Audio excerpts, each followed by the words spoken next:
Una secta viene a ser para nosotros, ¿no?, un grupo cerrado, directamente un grupo cerrado que no tiene apertura. Por ejemplo, hay sectas que uno empieza a seguir una secta y te alejan de la familia, ¿no? Te alejan de la familia, de los amigos, no hagas esto, no salgas, no te juntes. Te cierran el camino a la sociedad, al contacto con la gente. Eso es lo que hace básicamente una secta. Y a través de pseudo propuestas religiosas tratan de armar un grupo cerrado que lo único que se trata es de obtener beneficios o económicos o de poder sobre la otra persona. Ustedes imagínense personas en estado de desesperación por enfermedad, a chicos o a chicas que se sienten angustiados, que se han peleado con sus padres, con sus parejas, que son pobres por lo general, y que le dicen: vos vení, vas a estar acá, nosotros te vamos a conseguir trabajo, te tratan bien, las tratan bien, le dan comida, le dan un albergue, pero eso es una secta. Los abrazan, digamos, ante la vulnerabilidad, le prometen las soluciones mágicas y, por supuesto, después le quiebran la voluntad.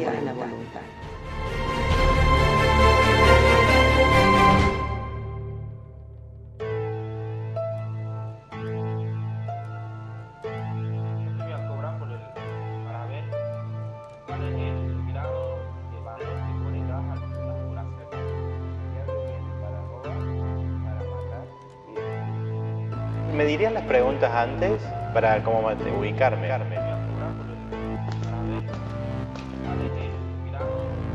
El diablo viene para robar, para matar y destruir.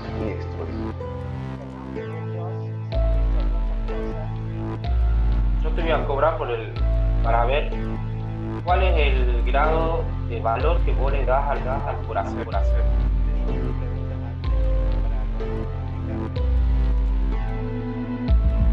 En nombre de Dios se han hecho muchas cosas. Los convencen que ellos es la solución y el camino correcto.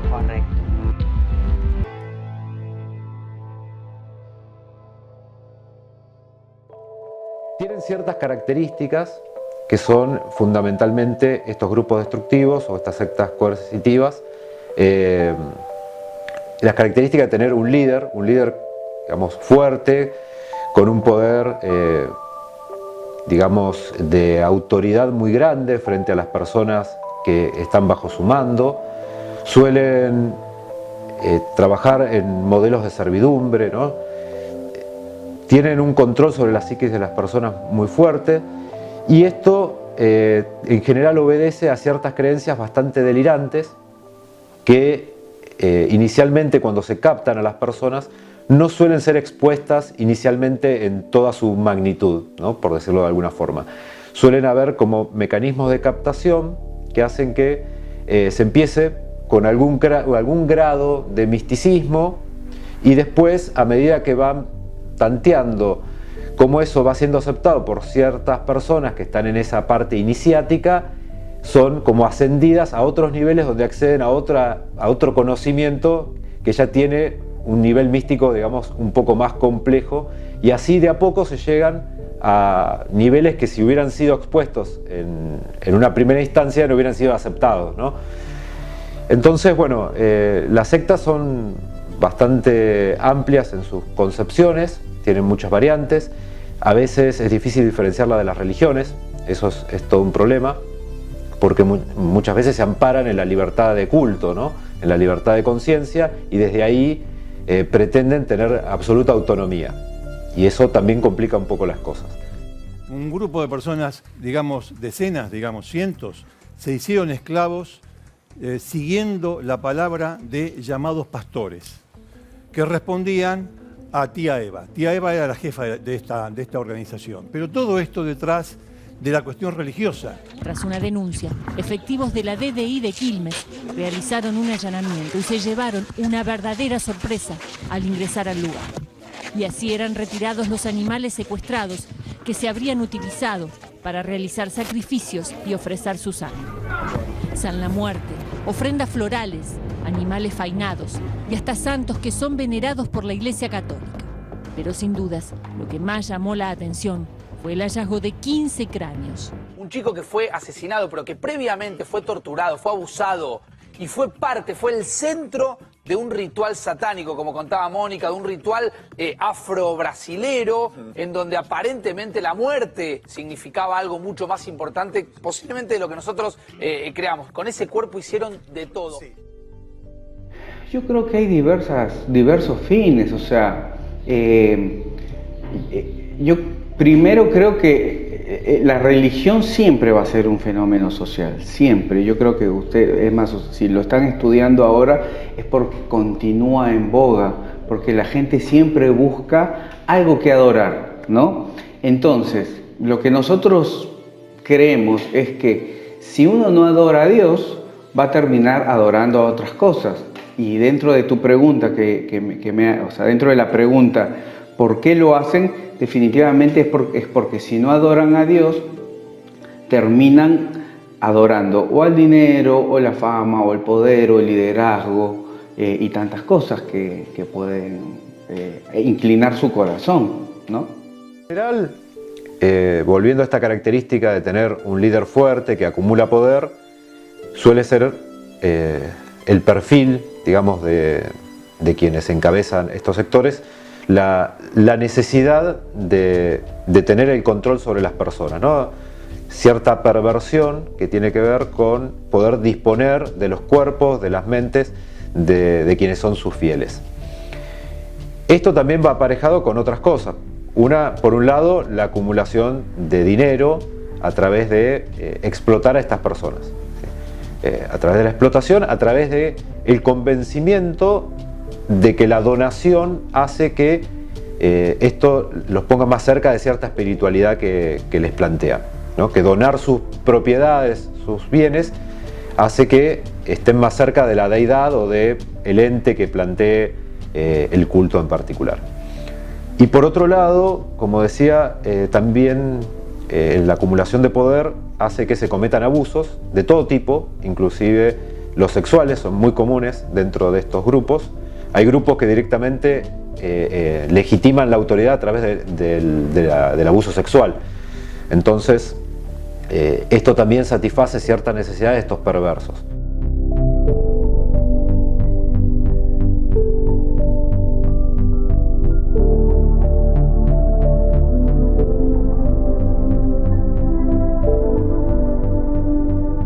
Convencen que el camino está con ellos y que tienen que dar la vida y que la salvación va por ellos y que una vida mejor va por ellos, lo logran, ¿eh?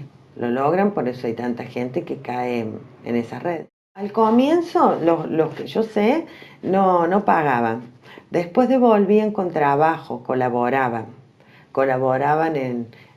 como en una comunidad, una cosa así.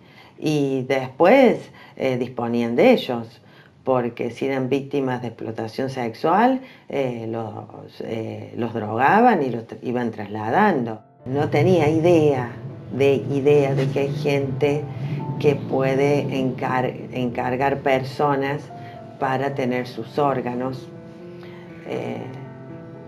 que gente que encargara ese tipo de cosas, como quien uno encarga 1 kilo de azúcar, una caja de té, y es gente, por supuesto, con mucho poder económico, y que acá pasara esto, ¿no? En nuestro país. Pagaban con su vida y con su cuerpo. Esta secta, que fue desbaratada en México en enero, funciona en nuestra ciudad en una casa de Rioja 1781. Entre sus delitos se cuentan tráfico de órganos, lavado de dinero, reducción a la servidumbre, abuso sexual contra menores y mujeres, ejercicio ilegal de la medicina, fraude y estafa. Lamentablemente, hoy por hoy, acá en Argentina, por eso, lamentablemente siempre a quien apuntan con el dedo porque se haya mandado un moco es a la religión afro-brasilera umbanda. Prejuzgan muchísimo. Sí, yo soy pai Umbanda, pero yo no soy ningún satánico ni nada. Le digo, vos disculpame, le digo, pero creo que remil le equivocaste. Una de las experiencias más comunes y más peligrosas que se enfrenta todo líder religioso es cómo tomar distancia de lo que la otra persona abre cuando comparte su dolor, sus vínculos más profundos, porque uno entra en un ámbito muy delicado y puede utilizar y hacer mucho bien ese compartir, o también, si uno no está claro en cuáles son los límites precisos en la conciencia del otro, puede manipular. La religión esta, la afro-brasilera Umbanda, es una religión que habla mucho del libre albedrío. Yo no te puedo obligar a vos a decirte, vos vas a ser mi hija de religión, te guste o no. Yo no puedo hacer eso, ¿me entendés? ¿Por qué? Porque la persona tiene que elegir su propia fe. No, por eso no existe lo que es el libre albedrío. Por ejemplo, la Iglesia Católica. Generalmente, todos fuimos bautizados dentro de la religión católica. Yo también. Pero cuando yo era niño, cuando era un bebé, cuando no tenía voto de decisión. ¿Me entendés? Entonces, la religión católica no te va a venir a preguntar, che, ¿vos querés la religión católica? No, ellos te directamente te arrodillan al piso a propósito, por decirlo así, y te dicen bautizate, listo. Como lo hicieron durante toda la línea del tiempo de la existencia de la religión católica. La gente a la religión mía llega porque llega, digamos. ¿Sí? Y viene en busca de una ayuda espiritual. Y esa ayuda espiritual es la que nosotros le brindamos. Cuando hablamos del ámbito jurídico, si un grupo religioso no está dentro de la dirección de culto de la nación, podríamos decir que no es un grupo reconocido y oficial, por lo cual se debe necesitar una serie de certificaciones, primero de líderes constituidos, de un lugar, autoridades competentes. Por lo tanto, podemos hablar de secta cuando algún grupo religioso no tiene esta certificación de la dirección de culto. Hecho que no sucede con la Iglesia Católica, por ejemplo. Algún grupo podrá mencionar que somos sectas, pero jurídicamente no lo somos. Lo otro es hablar de conductas particulares de ciertos líderes religiosos y de ciertos grupos dentro de la gran variedad que es la Iglesia Católica, podríamos mencionar también el mundo judío, o también en el ámbito del mundo musulmán. Lo que pasa es que cuando entramos a analizar estas grandes religiones, más que hablar de sectas, tenemos que hablar de conductas sectarias o de movimientos que caen en lo que se llama el fanatismo religioso.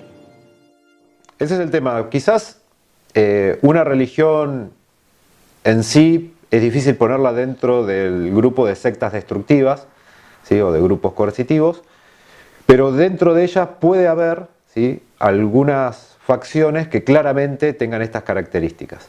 ¿Sí? Tenemos casos como muy concretos, este que decía de Nogoyá, pero por ejemplo también en Mar del Plata hubo una condena a un pastor evangélico que también no era alguien extraño dentro de ese mundo, sobre todo del pentecostalismo o del neopentecostalismo, que cometía abusos sexuales a sus fieles, ¿no? Y hablaba de que su semen estaba ungido y entonces de esta manera, con el contacto de él, llegaban a tener un vínculo mayor con Dios, ¿no? Ese tipo de cosas. Bueno, esta persona estaba dentro también de un sector de ese movimiento pentecostal o neopentecostal que en sí globalmente es difícil plantearlo con estas características de secta destructiva, pero claramente esta iglesia o este ministerio tenía esas características. Entonces, diferenciarlos a veces es difícil, por eso también es difícil legislar en este sentido, ¿no? El semen ungido, el hombre que le decía a las mujeres, si vos tenés sexo conmigo te vas a purificar, hermana, y vas a ir al cielo. El chanta de Isaías, que se hacía llamar pastor y por supuesto no lo era, pero había explotación laboral, económica. ¿También abuso sexual? Y también había situaciones de abuso sexual y de violaciones, que sobre eso voy a estar mucho más reservada todavía, sobre todo porque había casos incluso de menores de edad. Las encerraba, decían que tenían espíritus sexuales y las encerraba y les sacaba el picaporte. Dentro, sí, seguro que sí. Cuando yo digo que somos cristianos, inclusive dentro después de la reforma de Martín Lutero, se armaron muchos grupos y muchos se desviaron, y como en todos lados, en la actualidad hay muchos grupos, inclusive hay un grupo que dentro de la religión cristiana evangélica no la toma como sí por sus prácticas, y es la Iglesia Universal, por ejemplo, ¿no? Que usa, acá en Argentina, porque inclusive la Iglesia Universal en Brasil tiene otra metodología, pero acá en Argentina usan jabones, cintitas rojas, arena de Israel, no sé, cosas como esas, que dentro de la Iglesia Evangélica en Argentina no está bien vista. Fique de pé. Canta, gente.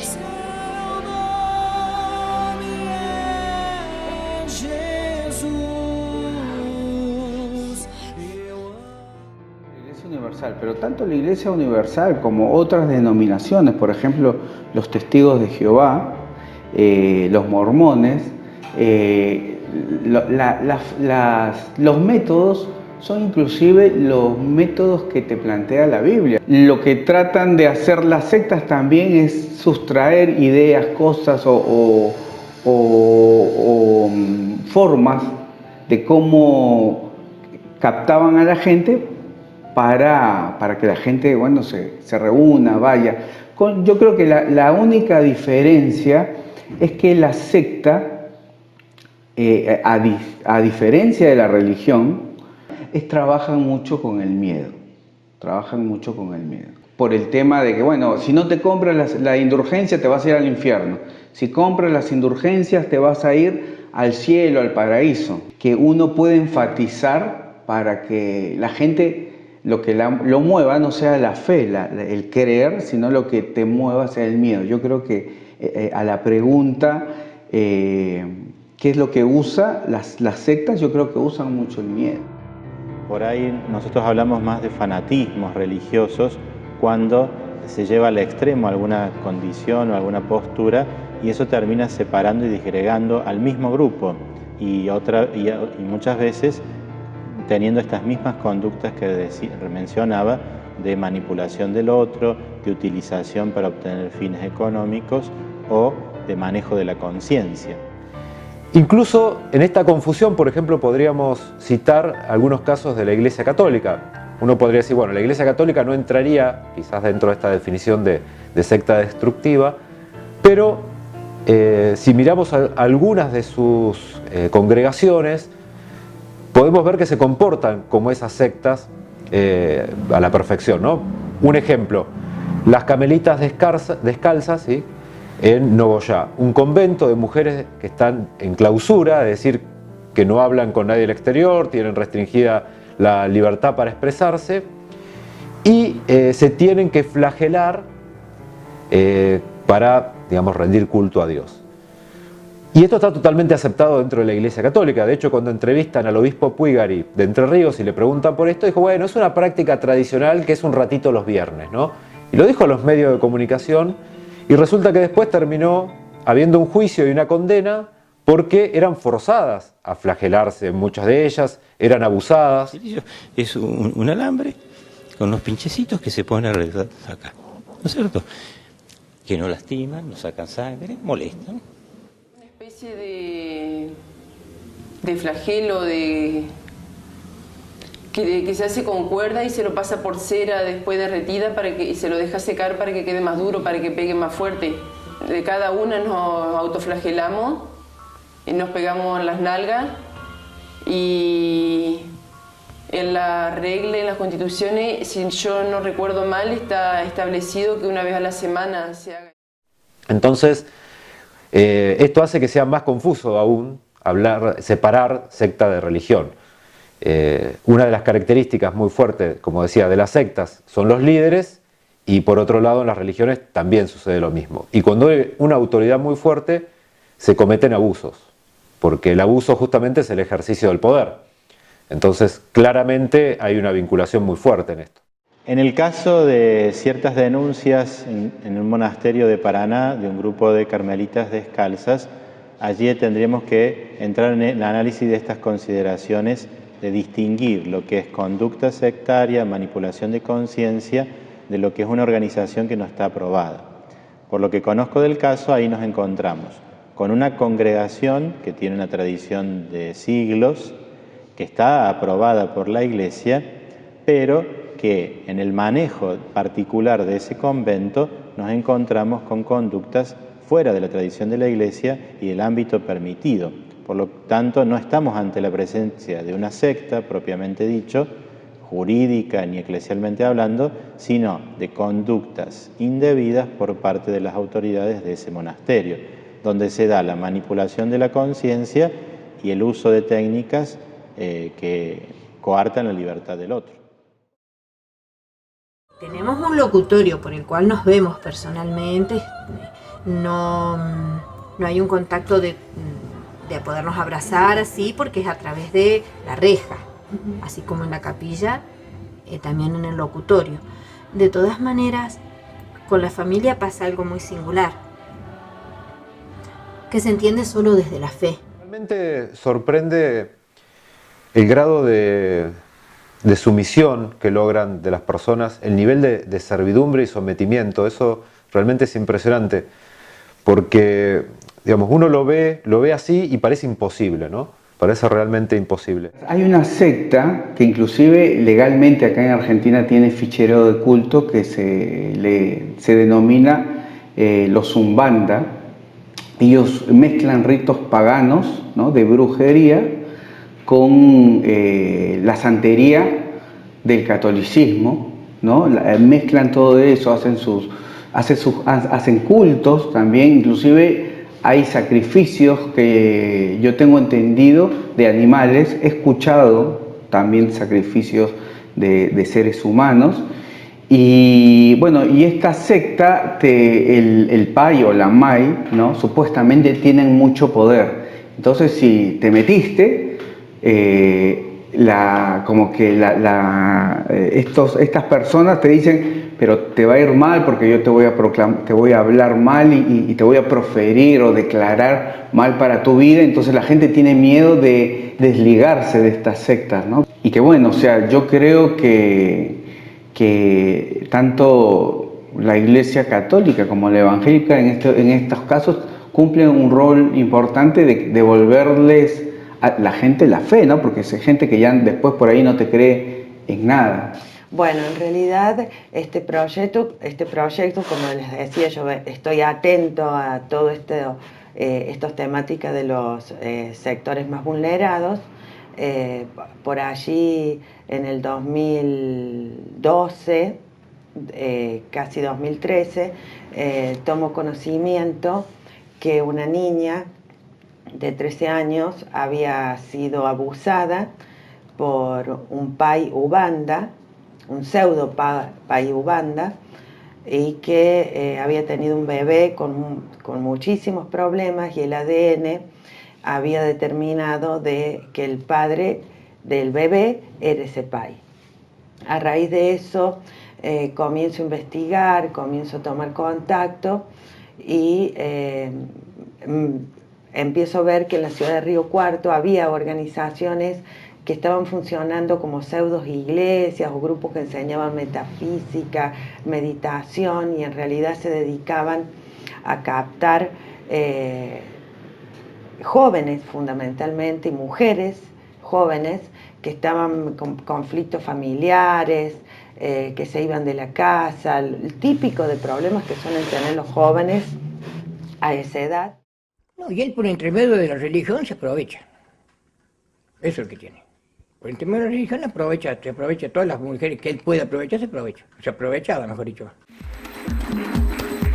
Los rituales y la música de las ceremonias umbandas también llegaron al corazón de Mariela.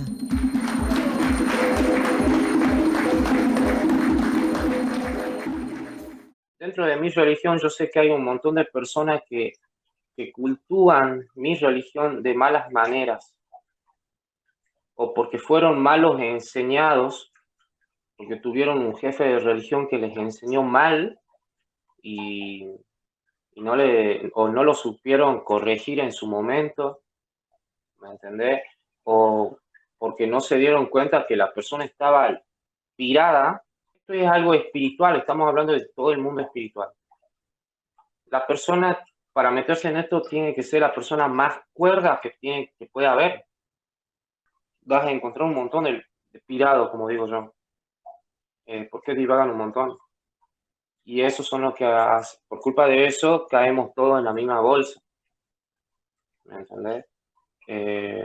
Y así tenemos muchísimo, no solamente en la religión, en mi religión, sino en todas. Como te dije, en la religión católica no todos los curas son, no todos son pedófilos, no todos son violadores. Altares con calaveras y huesos humanos.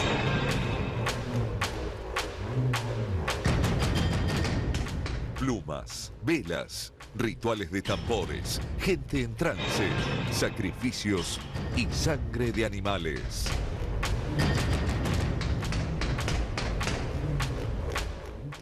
Y estas personas llegan muy mal, o sea, yo he visto gente que ha venido muy demacrada, deprimida, triste. Recuerdo una mujer, había en uno de los barrios que visitamos un tiempo, que son las 400 viviendas, había una señora, ¿no?, que antes se dedicaba a la prostitución y que ella voluntariamente decidió cambiar de vida. Invita a esta mujer, que parecía también una vecina. Después nos enteramos que iba a esta secta. Pero ¿qué pasaba? Así como en todas religiones existe el tema de la oración, cuando empezamos a orar así, a la mujer, nosotros le llamamos como una manifestación. Abre los ojos se le pusieron rojos, empezó a escupir sangre, cosas que, o sea, llegan en distintos estados, ¿sí? Yo conozco algunos pais y mais, por ejemplo, de los ritos Umbanda, que le hacen mucho bien a sus afiliados, llamémosle, no sé cómo decirle, a sus seguidores, y otros que le hacen mal. Conozco curas, todos conocemos curas católicos que le hacen mucho bien y otros que hacen mucho mal. Todos conocemos evangélicos que hacen mucho bien y hacen mucho mal. No sé bien por qué habría que, en el caso de los católicos, por ejemplo, se acusa a esos curas y no al catolicismo. Y en el caso de los ritos Umbanda, se acusa al rito y no a los que lo ejercen. Nosotros trabajamos con todo lo espiritual. Nosotros brindamos esa ayuda. La gente viene, pide. Necesito esto, ¿podés hacérmelo? ¿Cuánto me cobras? Obviamente ya queda de la persona si le quiere o no le quiere cobrar. Pero bueno, estas personas, las cuales yo te digo, ellos cobran. Y no te digo que te cobran 100 pesos ni 1000 pesos. Te cobran arriba de las 10 lucas, 20, 30, 50, 100. Y la gente va y le paga.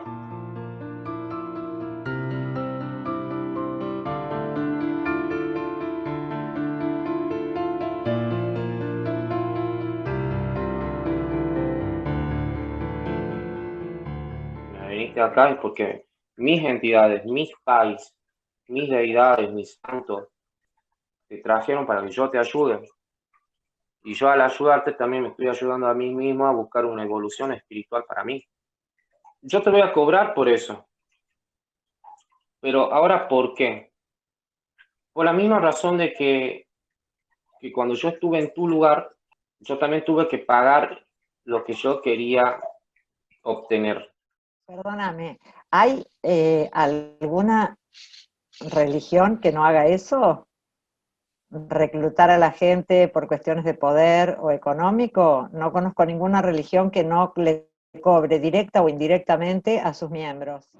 Pero definitivamente toda religión se tiene que mantener. O sea, ninguna religión dice, ah, bueno, sí, yo pongo todo y todo sale del bolsillo de un líder, de un cura o del pastor. Ninguna. O sea, siempre hay una ofrenda, una dádiva, ya sea como en el caso de la Iglesia Católica, que proviene del Estado, y de las limosnas, ofrendas o diezmos de su grey, ¿no? De su congregación, de su iglesia. Lo que tenemos que ser es muy pacientes en la escucha y poder distinguir la manipulación de la que han recibido y aquella necesidad que todavía sigue latente. Porque si una persona fue manipulada por una secta, fue a través precisamente de un hecho doloroso, de una vulnerabilidad o de una necesidad. Y esa experiencia muchas veces continúa. También te diría que los curas pedófilos hacen lo mismo. Hacen exactamente lo mismo. No tiene que ver con la organización, tiene que ver con algunas personas que están en esa organización. De que la Iglesia Católica está muy bien considerada, y yo también la considero, y creo que hay un montón de curas que son muy macanudos y ayudan un montón a un montón de gente. Los peligros existen en cualquier organización religiosa, en cualquier organización médica, porque todos los que trabajamos con la intimidad de la persona estamos expuestos a ese peligro. Por eso es un tema que no solo es del ámbito religioso, sino también, por ejemplo, del ámbito psicológico.